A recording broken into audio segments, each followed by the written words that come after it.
obviously a political decision made by the people who voted deposit. It doesn't make it scientifically true. That's So it is the statute. But my question is, you are aware, so you are aware that it is a statute. Yeah, I won't contest that. So according to the statute, abortion, according to the statute, always takes the life of a living human being.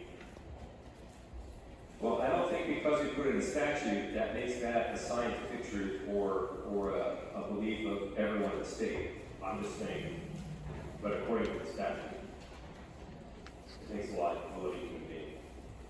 Well, I don't know if stating that it begins the conception necessarily means that, but obviously in this bill, the legislature is making a different policy decision by allowing for these exceptions. What is abortion? What is abortion? It's terminating pregnancy.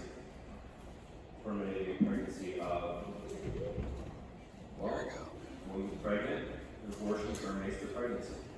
and that pregnancy, what's the body of pregnancy? Yeah, see, now we get to a really interesting philosophical, ideological, and religious question upon which the citizens of our state have many different views.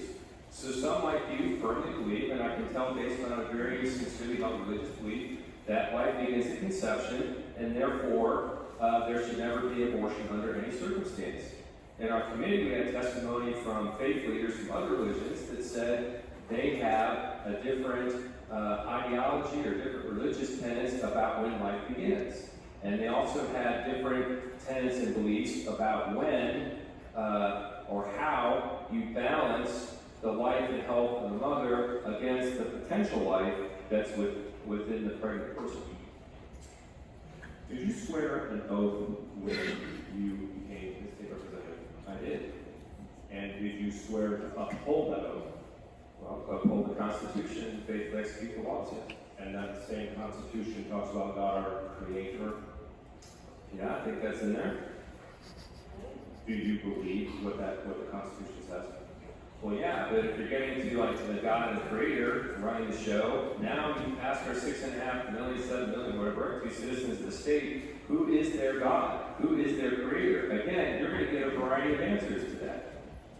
That's not really necessary. My question, what I'm saying is, you admitted it.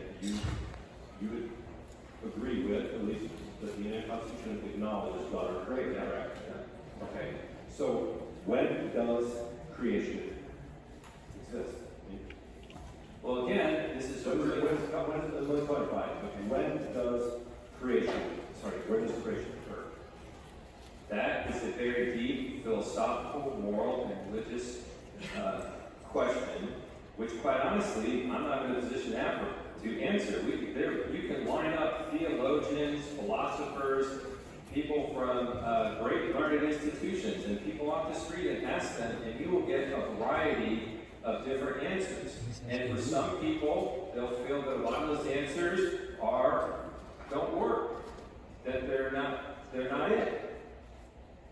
But the problem is that each person, based on their faith, their own moral convictions, they have very different sense of when life begins and how you deal with situations where you have the life and health of the mother or the personal autonomy of the mother, how you balance that against the potential for life.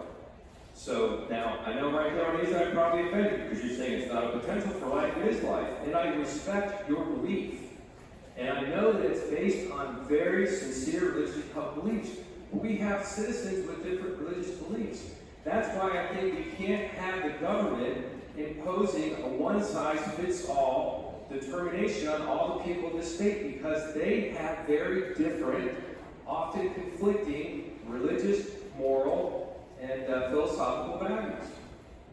So does creation, would a 38-week old baby in the womb, would that be a point that baby would be being created in your mind according to God, our Creator, and the Constitution? Well, now at that point, I think you can begin to make some policy decisions, and those are also very difficult because you have such a variety of circumstances. But I think that, as much maligned as the Roe v. Wade decision was, what it was essentially saying is like, okay, in the earliest point of the pregnancy, when many people dispute, whether life life has begun, we're going to provide greater leeway and rights to the women to decide for themselves.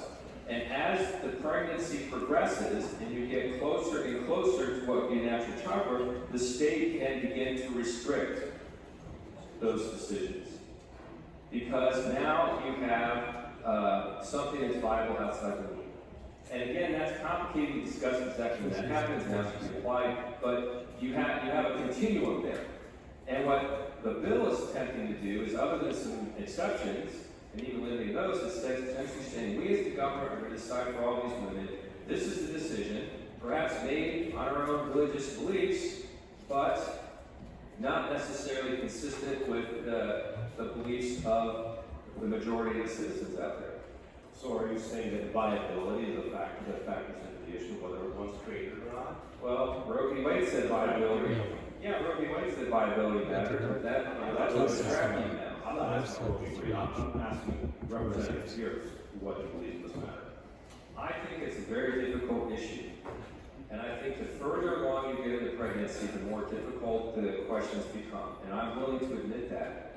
What I'm not willing to admit is that I, sitting here, can create this blanket ban with a few narrow exceptions and believe that that is best for the women and that the women should lose that decision, that the government should oppose it upon.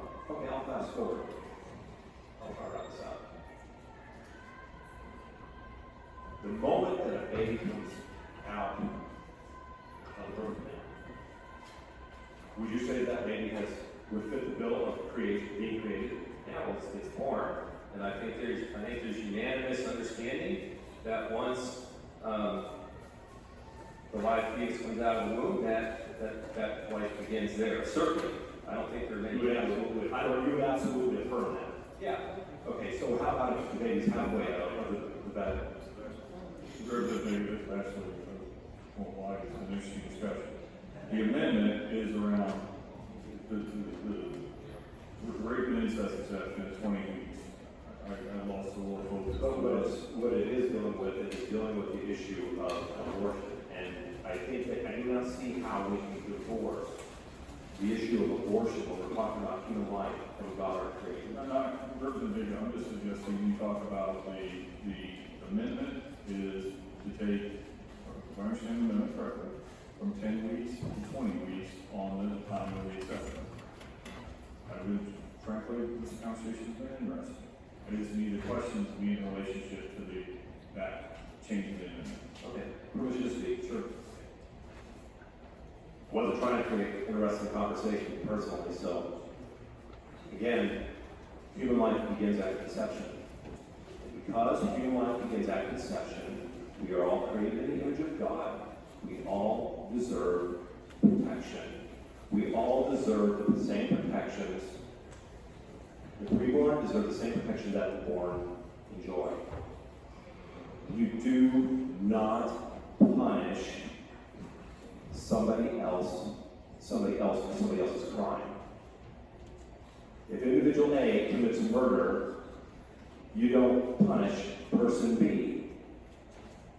If person A commits rape, you don't punish person B. And keeping a rape and incest exception in the bill is punishing the baby for the crime of the father. That's evil. I ask you to defeat this amendment. For discussion on the amendment, Representative Clear, do you plan to speak on the amendment? Alpha yield.